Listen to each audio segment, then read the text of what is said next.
Benvenuti, bentrovati e buon anno perché ci risentiamo con l'anno nuovo, con il 2020 o 2020 come dice più di qualcuno. Eccoci ai nuovi nostri appuntamenti dedicati al mondo dello sport, ad una nuova stagione, questa del 2020 appunto che seguiremo con i nostri appuntamenti, con le nostre interviste, con i nostri reportage. Sempre e naturalmente grazie a www.venetoglobe.com per quanto riguarda la web TV e per quanto riguarda gli spazi messi in onda invece sul digitale terrestre, grazie anche al direttore Massimo Righetto e al direttore di naturalmente Caffè TV 24, l'emittente del Nord Italia che potete prendere e vedere sul canale 95 per Veneto e Friuli Venezia Giulia.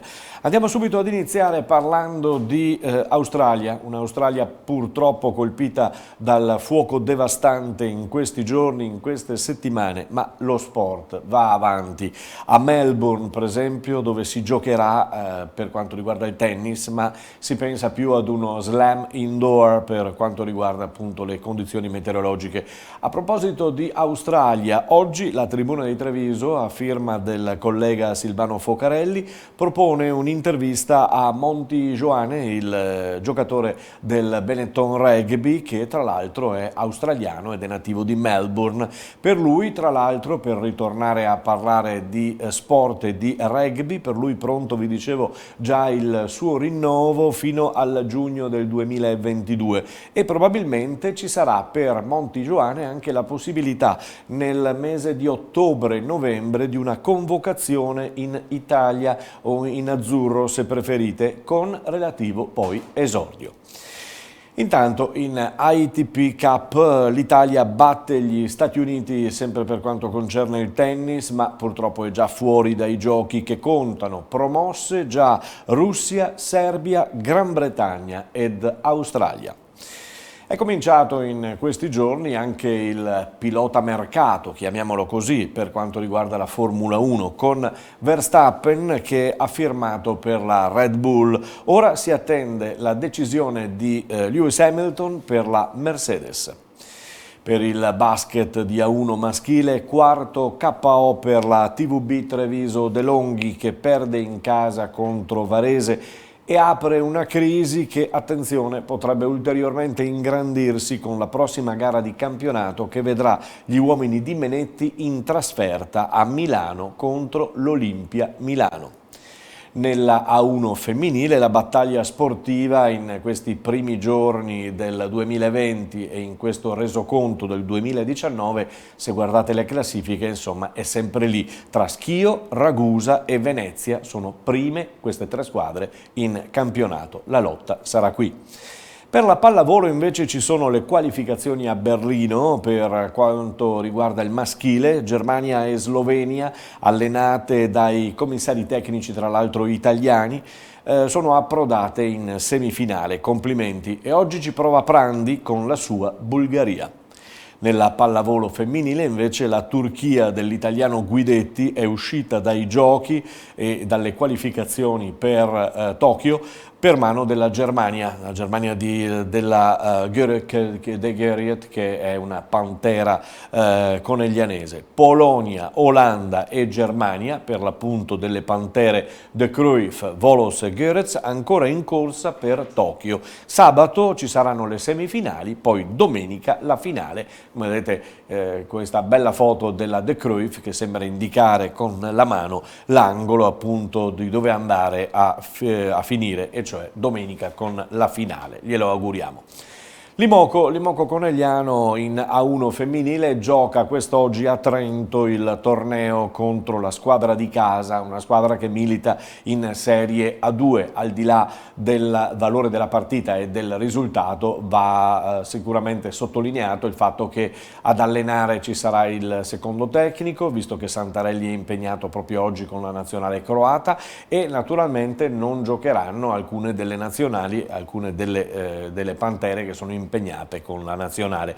L'Imoco ritornerà poi in campo il 15 gennaio in casa di Monza, che presenterà la nuova americana Plummer. Stabiliti anche i quarti di finale di Coppa Italia, che si giocheranno il 29 gennaio alle 20:30. L'Imoco affronterà Chieri. Final Four poi a Busto Arsizio sabato 1 febbraio, con domenica 2 febbraio la finalissima fissata per le ore 18.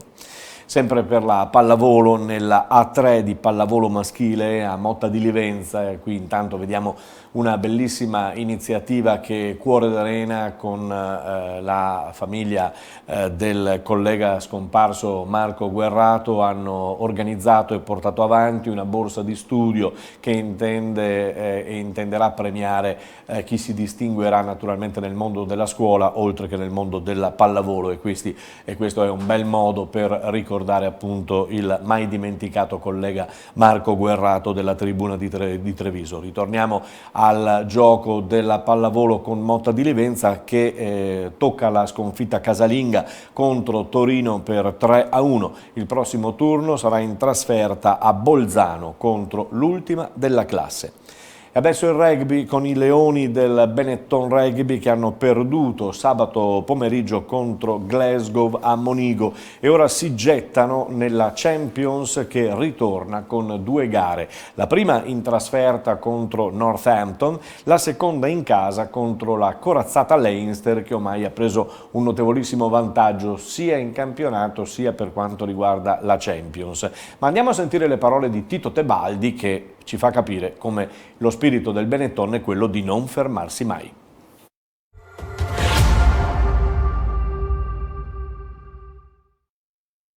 Tebaldi, alla ripresa degli allenamenti dopo una partita che immagino non ti abbia soddisfatto al 100%. No, non ha soddisfatto nessuno. Ovviamente le nostre ambizioni sono molto più alte, molto più grandi di come abbiamo dimostrato sabato in campo.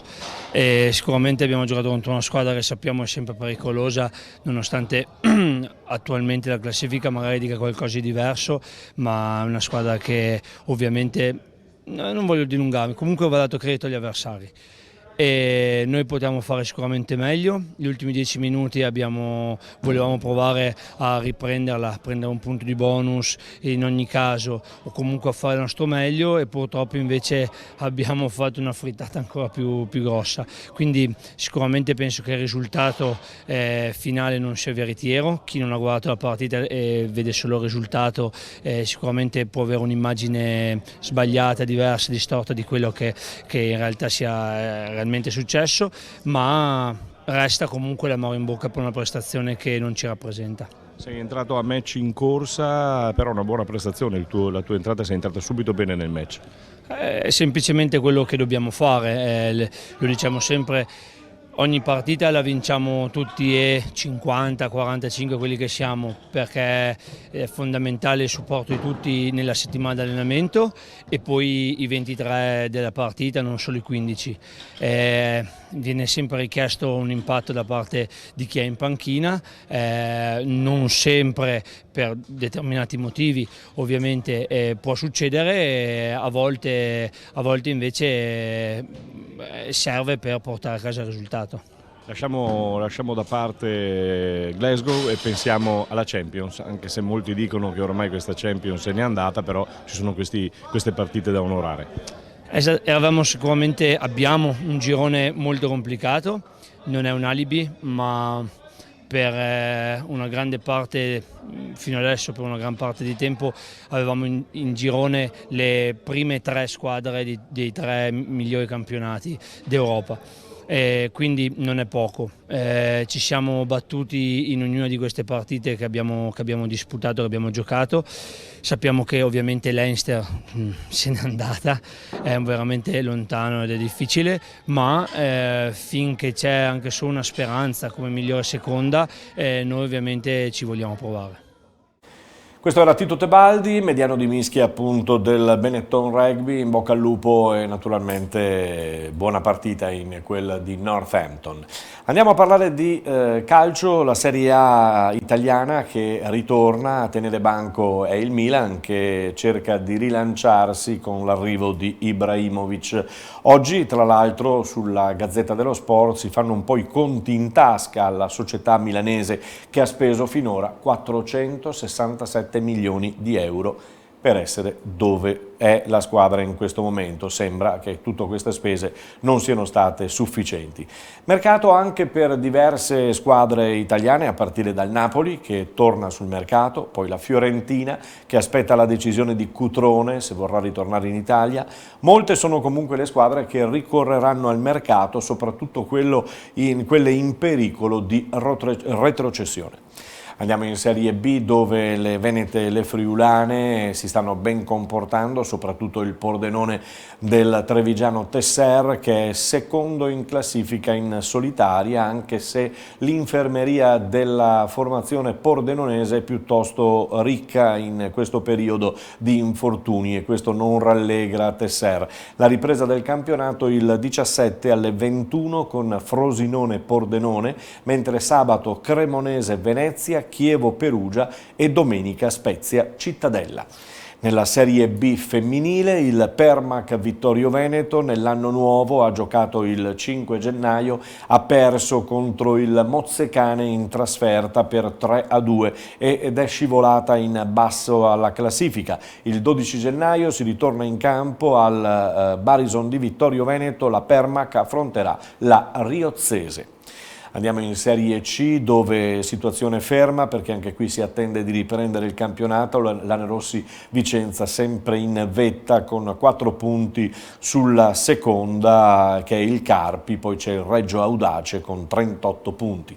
La Serie D invece ci avviciniamo ai campionati che più da vicino seguiamo e che ci interessano. Il Campodarsego, vedete, ha vinto a Feltre per 1-0 nell'ultimo weekend e ha consolidato la sua leadership in classifica nel suo girone. Insegue il Legnano a sorpresa un po' di tutti con 36 punti, l'Adriese a 34 dopo la vittoria a Montebelluna per 2-1. Il prossimo turno il Montebelluna sarà ospite del Campodarsego e si giocherà come tutto il girone al sabato perché il 15 è previsto un turno infrasettimanale per la Serie D che per il Montebelluna di Bodo vuol dire affrontare tra l'altro la seconda in classifica, ovvero il Legnago. E proprio in queste ore ci sono le notizie che arrivano da casa Montebelluna che sembra aver riaperto, diciamo così, il portafoglio ed essere tornato sul mercato, manca qualche cosina per completare la rosa. Eccellenza, nel girone A il Giorgione è caduto anche contro l'Arcella in quel di Padova per 4-3, è caduto nel finale di gara un po' sfortunatamente. Nel girone B l'Iventina batte Lia Piave 3-2, Real Martellago Montello 2-2, Porto Mansuè batte Union Pro 7-1 e rischia il tecnico Gionco che qui vediamo ai nostri microfoni dopo la goleada subita, rischia di poter perdere la panchina. Altri risultati: Robeganese batte Union QDP 4-1 e con questa sconfitta si è dimesso il tecnico Cristiano Turchetto, il mister del QDP. La squadra per il momento è stata affidata al secondo Buondonno. Gli altri risultati: Portogruaro batte San Giorgio Sedico 2-0, vittoria importante del Portogruaro, Noale batte Spinea 1-0 e Clisse Vittorio Veneto 1-1, pareggio. Sentiamo l'intervista con Paolo Zoppas, tecnico dei vittoriesi.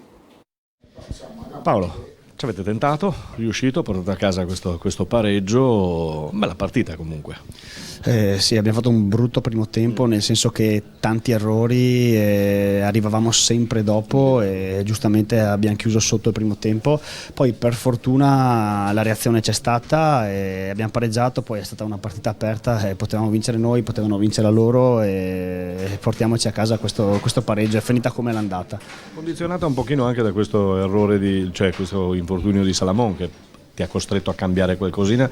Badio è entrato forse non al meglio delle sue possibilità, almeno da come lo ricordo. Sì, è un ragazzo del 2002 che sta lavorando tantissimo e la fiducia da parte di tutti quanti nel ragazzo c'è, ci sta che faccia degli errori perché è un percorso che deve fare, però poi ha fatto un buonissimo secondo tempo, ha una grande fisicità e quindi ci sta, gli errori di un 2002 possiamo accettarli. Anche Agostini, servito poco nel primo tempo, proprio latitavano i palloni da quelle parti. Sì, davanti il primo tempo abbiamo fatto tanta fatica, ma ripeto perché arrivavamo sempre dopo, l'importante è aver capito e aver agito nel modo giusto. Stavate controllando i risultati? Perché mi pare che con i risultati, insomma, a questo punto potrebbe anche andare bene ad entrambe. Sì, è abitudine ritrovarsi per controllare i risultati, è cambiato abbastanza poco, la strada da fare è ancora tantissima, quindi è un pro forma per ritrovarsi dopo la partita. Comunque è un 2020 che inizia, insomma, con un punto, inizia con una buona prestazione, direi che puoi andare via tranquillo. Sì, guardiamo avanti perché appunto la classifica dice che c'è tantissimo equilibrio là dietro e bisogna fare punti velocemente. Paolo, buon anno. Grazie a voi. Buon anno a Paolo Zoppas, buon anno al Vittorio Veneto. Si recupererà mercoledì 15 gennaio la gara tra Sandona ed Istrana, l'inizio fissato per le ore 18. Concludiamo con il basket, promozione, scusatemi, con la promozione girone D, Peter Gina, prima capolista dopo la vittoria per 3-1 contro il Vazzola, mentre a perdere è ancora il Treviso che in casa cede al Vedelago per 2-1. Si apre un po' di crisi in quel di Treviso, il presidente dice la società c'è, manca la squadra e addirittura Gianfranco Bellotto potrebbe essere in ballottaggio. Passiamo al basket, in Serie A2 femminile il Ponzano a Carugate ha perso 58-49, scivolando così al terzultimo posto in classifica. Prossimo turno ancora in trasferta, questa volta a Bolzano.